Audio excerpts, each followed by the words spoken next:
வணக்கம். தினசரி வானிலையும் அதனை சார்ந்த அறிவியலும். இன்று மே மாதம் 11ஆம் தேதி, சித்திரை மாதம் 28ஆம் தேதி. ப்ரீ மான்சூன் பருவமழைக்கு முந்தைய வெப்பச்சலன இடிமழை பொழிவின் தற்போதைய நிலை. வடக்கில் இருந்து தெற்கு நோக்கி வலுவடையும் மழைப்பொழிவு வாய்ப்புகள். தெற்கில் வலுவடைந்து மீண்டும் வடக்கு நோக்கி நகரும் முன்பருவ வெப்பச்சலன இடிமழை பொழிவு. தற்போதைய நிலை என்ன? வானிலை அமைப்பு இன்றைய நிலையிலிருந்து எவ்வாறு இருக்கிறது? மழைப்பொழிவினுடைய தீவிரம் நமது முந்தைய அறிவிப்புகளில் அறிவித்தபடி நகர்கிறதா?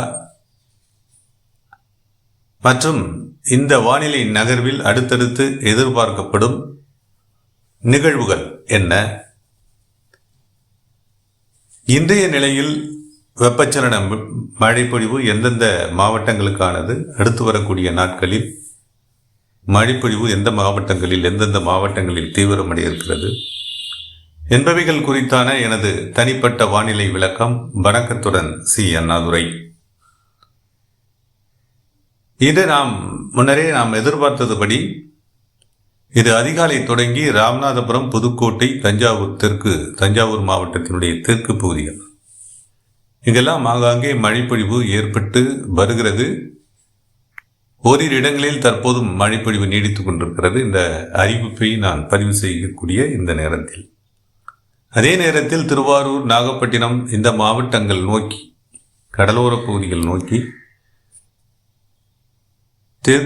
தென்கிழக்கு காற்றினுடைய நகர்வுகள் வலுவாக இருக்கிறது. மெல்ல நகரம் வடமேற்கு காற்று மேலடிக்கில் நகர்ந்து அடுத்து வரக்கூடிய மணி நேரங்களில் மழைப்பொழிவை ஏற்படுத்த சாதகமான வானிலை சூழலை ஏற்படுத்த இருக்கிறது. அதனால் அடுத்து வரக்கூடிய மணி நேரங்கள் அது திருவாரூர், நாகப்பட்டினம் மற்றும் மயிலாடுதுறை, காரைக்கால் இந்த மாவட்டங்களினுடைய கடலோர பகுதிகள் மற்றும் பாண்டிச்சேரி, கடலூர் இந்த மாவட்டத்தினுடைய கடலோர பகுதிகளிலும் ஆங்காங்கே இன்றைய நிலையில் மழைப்பொழிவு ஏற்படுத்த வாய்ப்புகள் உள்ளன. அதே போல கடலோர பகுதிகள் சார்ந்த உள்பகுதிகளில் சற்று வலுவான மழைப்பொழிவு ஏற்படவும் இன்று முற்பகல், பிற்பகல், மாலை, இரவு நேரத்தில் வாய்ப்புகள் உள்ளது. அரியலூர், பெரம்பலூர், திருச்சிராப்பள்ளி, கரூர், திருப்பூர் இந்த மாவட்டங்கள் சார்ந்தும் இன்று மாலை, இரவு வலுவான மழைப்பொழிவு ஏற்பட வாய்ப்புகள் இருக்கின்றன. அதே போல கோவை, ஈரோடு மாவட்டங்களிலும் மாலை, இரவு மழைப்பொழிவிற்கு வாய்ப்புகள் இருக்கின்றன. இன்று பிற்பகலுக்கு பிந்தைய மாலை, இரவு வலுவான மழைப்பொழிவு வாய்ப்புகள் தென் மாவட்டங்களுக்கான மழை வாய்ப்புகளாக இருக்கலாம். அதிகபட்சமாக மதுரை, சிவகங்கை மற்றும் திண்டுக்கல் இந்த மாவட்டங்கள் சார்ந்த பகுதிகளில் வலுவான அதிரடியான பரப்பில் கூடிய மழைப்பொழிவிற்கு இந்த மாலை, இரவு நேரத்திலும், அதே போல தூத்துக்குடி, விருதுநகர் இந்த மாவட்டங்கள் சார்ந்தும் சற்று வலுவான மழைப்பொழிவிற்கு இந்த மாலை, இரவு வாய்ப்புகள் இருக்கின்றன. குமரி, நெல்லை மாவட்டத்திலும் கடலோர பகுதிகளை தவிர்த்த உள்பகுதிகளில் வலுவான மழைப்பொழிவிற்கான வாய்ப்புகள் இன்று மாலை, இரவு நேரத்தில் இருக்கக்கூடும். தேனி மாவட்டத்திலும் இன்று மாலை, இரவு நேரத்தில், அதாவது தெற்கு உள் மாவட்டங்களில் வலுவடையும் மழைப்பொழிவு தேனி மாவட்டத்தில் நிறைவடையும் என்ற நிலையில் மழைப்பொழிவு தேனி மாவட்டத்திற்கான மழை வாய்ப்புகளாக அமையக்கூடும். திண்டுக்கல் மாவட்டத்தினுடைய மேற்கு பகுதிகளுக்கும் மழை வாய்ப்புகள், அதாவது பழனி, கொடைக்கானல் இந்த மலைப்பகுதிகள் சார்ந்து மழைப்பொழிவிற்கான வாய்ப்புகள் இன்று பிற்பகலுக்கு பிந்தைய நிலையில் ஆங்காங்கே ஏற்படக்கூடும். பழனி அதன் சுற்றுவட்டார பகுதிகளுக்கும் இன்று அங்கொன்றும் இங்கொன்றுமாக ஆங்காங்கே மழைப்பொழிவு வாய்ப்புகள் இருக்கின்றன. ஒரு சில பகுதிகள் மழை மறைவு பகுதிகளாக மலைப்பகுதிகளுடைய சரிவு, கிழக்கு மற்றும் வடக்கு இந்த சரிவுகளில் சற்று மழை வாய்ப்புகள் குறைந்திருந்தாலும் இதர பழனி சுற்று வட்டார பகுதிகளில் நல்ல மழை பொழிவிற்கான வாய்ப்புகள் உள்ளன. திருப்பூர் மாவட்டத்திலும் அந்த தாராபுரம் இந்த பகுதியில் உள்ள காற்று பகுதிகளுக்கு நல்ல மழைப்பொழிவு வாய்ப்புகள் இன்றைய நிலையில் இருக்கின்றன. ஒட்டன்சத்திரம், திண்டுக்கல் மாவட்டத்தினுடைய ஒட்டன்சத்திரம், கோவை மாவட்டத்தினுடைய பொள்ளாச்சி, கோவை மாவட்டத்தினுடைய வடக்கு பகுதிகள், திருப்பூர் மாவட்டத்தினுடைய வடமேற்கு பகுதிகள், அவிநாசி இந்த பகுதிகள் உள்ளிட்ட இங்கெல்லாம் நல்ல மழைப்பொழிவிற்கான வாய்ப்புகள் இன்று மாலை இரவு நேரத்தில் இருக்கின்றன. நம் எதிர்பார்க்கக்கூடிய கூடுதல் மழைப்பொழிவு இன்றைய நிலையில் அது தெற்கு உள் மாவட்டங்கள் மற்றும் தெற்கு மாவட்டங்கள் என எடுத்துக்கொள்ளலாம்.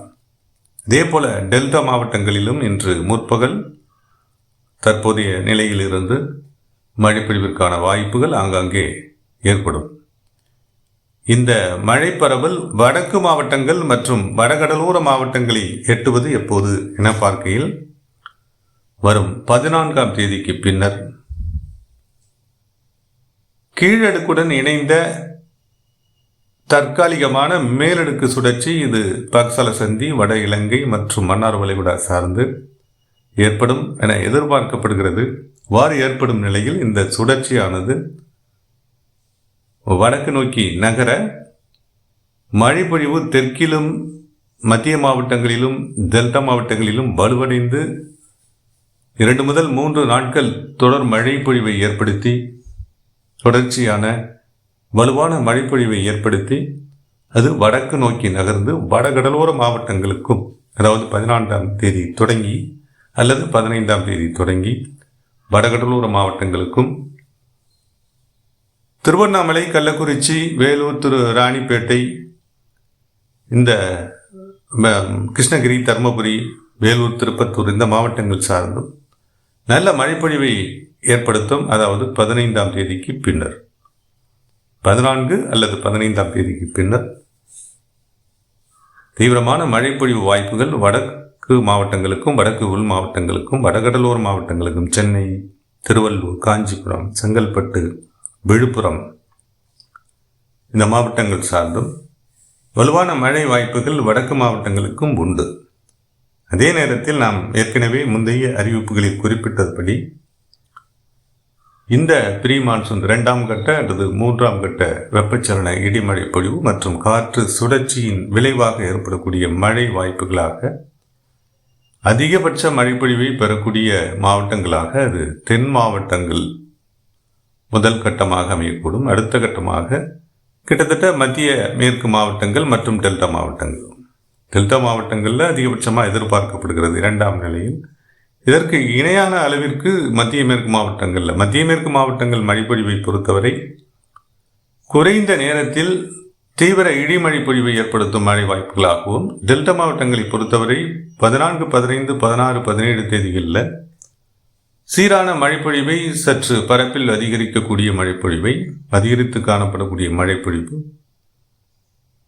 கூடுதல் நேரங்கள் 30, 40 நிமிடங்கள், 1 மணி நேரம், இந்த அளவில் சற்று விரிவான மழை வாய்ப்புகளாக, அதே நேரத்தில் சற்று மிதமான மழைப்பொழிவு வாய்ப்புகளாக அமையலாம்.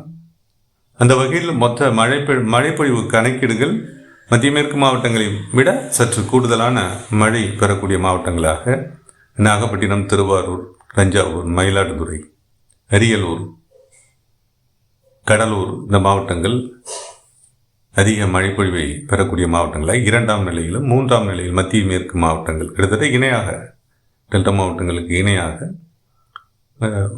மத்திய மேற்கு மாவட்டங்கள் திருச்சிராப்பள்ளி, பெரம்பலூர், கரூர், திருப்பூர், கோவை, ஈரோடு, நாமக்கல், சேலம் இந்த மாவட்டங்கள் பெறக்கூடும். அடுத்தடுத்து வடக்கு நோக்கி வலுவடையும் மழைப்பொழிவு 3 முதல் 4 நாட்கள் அது கடலோர மாவட்டம் 15ஆம் தேதிக்கு பின்னர் 3 முதல் 4 நாட்களுக்கு அவ்வப்போது மழை பொழிவை தரக்கூடிய நாட்களாக வடகடலோர மாவட்டங்களுக்கும், வடக்கு உள் மாவட்டங்களுக்கும், வடக்கு மாவட்டங்களுக்கும் அமையும் என்பதில் சந்தேகமில்லை. நல்ல மழைப்பொழிவு வாய்ப்புகள் இருக்கின்றன. நமது 9ஆம் தேதி காலை வானிலை விளக்கம் அப்படியே தொடர்கிறது. மேலும் ஒரு மாற்றமாக தென்மேற்கு பருவமழை முன்னரே வழக்கமாக ஜூன் 1, 2 இந்த தேதிகளில் தொடங்கும். ஆனால் இந்த ஆண்டு மே 24, 25 இந்த தேதிகளிலேயே வங்கக்கடல் பிரிவு வலுவாக மழைப்பொழிவை ஏற்படுத்தி தமிழக நிலப்பரப்பில் ஏற்படுத்தி தொடங்குகிறது என்பது சற்று மாறுதலான ஒரு நிகழ்வாக அமையும். எந்த வகையில்னா, தற்போது ஏற்படக்கூடிய சுழற்சி ஏற்படுத்தக்கூடிய மழைப்பொழிவு, இதனை தொடர்ந்து நாம் தொடர்ந்து எதிர்பார்ப்பது வங்கக்கடலில் புயல் நிகழ்வு. அதற்கான வாய்ப்புகள் வரும் 22, 23 அது தென்கிழக்கு வங்கக்கடல் அல்லது அந்தமான் கடல் பகுதி. இந்த பகுதிகளில் ஒரு தீவிர நிகழ்வு ஏற்படுவதற்கான வாய்ப்புகள் இருக்கின்றன. நாம் 14ஆம் தேதிக்கு பின்னர் ஒரு தீவிர நிகழ்வை எதிர்பார்த்தோம். அது ஒரு கீழடுக்கு அல்லது மேலடுக்கு சுழற்சியாக தற்போதைய நிலையில் மழைப்பொழிவை ஏற்படுத்தும் நிகழ்வாக, அதாவது தமிழகத்திற்கு மழைப்பொழிவை ஏற்படுத்தும் நிகழ்வாக தற்போது அடுத்து வரக்கூடிய நாட்களில் ஏற்பட இருக்கிறது. இதன் பின்னர் ஒரு தீவிர நிகழ்வு வங்கக்கடலில், அதாவது 22, 23 எதிர்பார்க்கலாம். அதுக்கு அடுத்தாற்போல் மீண்டும் தென்மேற்கு வங்கக்கடலில் மீண்டும் ஒரு காற்று சுழற்சி அல்லது ஒரு கீழடுக்கு மேலடுக்கு சுழற்சி ஏற்பட்டு அது தமிழக நிலப்பரப்பை கடந்து அரபிக்கடலுக்கு சென்று ஒரு ஆழ்ந்த காற்றழுத்த தாழ்வு நிலையாக மாறிடவும், ஒரு டிப்ரெஷன் என்ற அளவில் அது அரபிக்கடலில் வடமேற்காக நகரவும், தென்மேற்கு பருவமழை துவக்கும் நிகழ்வாக அமையவும் வாய்ப்புகள் இருக்கின்றன. வங்கக்கடல் பிரிவை பொறுத்தவரை வரும் 24, 25 தேதிகளுக்கு பின்னர் 24, 25 தேதிகளிலேயே தென்மேற்கு பருவமழை துவங்க அதிகபட்ச வாய்ப்புகள் உள்ளன. இதுக்கு பிந்தைய நிலையில்தான் இந்த நிகழ்வு உருவாகி அரபிக்கடலில் அடுத்த கட்டமாக அரபிக்கடல் பிரிவு தென்மேற்கு பருவக்காற்றினை ஏற்படுத்தி தென்மேற்கு பருவமழையினை தீவிரப்படுத்தும் என நமது கணக்கீட்டின்படி எதிர்பார்க்கின்றோம். ஒட்டுமொத்தத்தில் இந்த ஆண்டு தென்மேற்கு பருவமழையானது வழக்கமான ஆண்டுகளை விட முன்னதாக கிட்டத்தட்ட 5-6 நாட்கள் முன்னதாக வலுவாக துவங்கிட அதிகபட்ச வாய்ப்புகள் உள்ளன. இந்த ஆண்டு தென்மேற்கு பருவமழையினுடைய தீவிரம் என்பது வழக்கமான ஆண்டுகளை விட கூடுதல் மழைப்பொழிவு, அதாவது 1 முதல் 1.5 மடங்கு கூடுதல் மழைப்பொழிவை ஏற்படுத்தக்கூடிய ஒரு ஆண்டாக அமையும். ஏன்னா பசிபிக் பெருங்கடலினுடைய எல்லா நினோ நோக்கிய நகர்வானது இந்திய பெருங்கடலில் வலுவான நெகட்டிவ் வைபோடி நோக்கி வானிலை நகர்த்தி வருகிறது. இது தீவிர தென்மேற்கு பருவமழைக்கு சாதகமான வானிலை என்பதில் நிச்சயமாக ஐயமில்லை. வடக்கு கேரள மாவட்டங்கள் மற்றும் தெற்கு உள் கர்நாடக பகுதிகளுக்கு வலுவான மழைப்பொழிவு, பெரும் வெள்ளத்தை ஏற்படுத்தக்கூடிய மழை வாய்ப்புகள் உள்ளன. ஜூன், ஜூலை இந்த 2 மாதங்கள் அதிகபட்ச மழைப்பொழிவை பெறும் மாவட்டங்களாக கேரளாவினுடைய வடக்கு மாவட்டங்கள் இருக்கக்கூடும். அதே போல தெற்கு உள் கர்நாடக பகுதிகள் இருக்கக்கூடும். காவிரியின் குறுக்கே உள்ள அணைகள் முற்றிலுமாக ஜூன், ஜூலை மாதங்களில் முழுமையாக நிரம்பிடக்கூடும். கட்டுப்படுத்த முடியாத காவிரியாக காவிரி ஆறு உருப்பெறும். உபரி நீர் கடந்த ஆண்டுகளை விட முன்னதே ஜூன் மாதத்தில் பெருமளவில் திறக்கப்பட வாய்ப்புகள் இருக்கின்றன.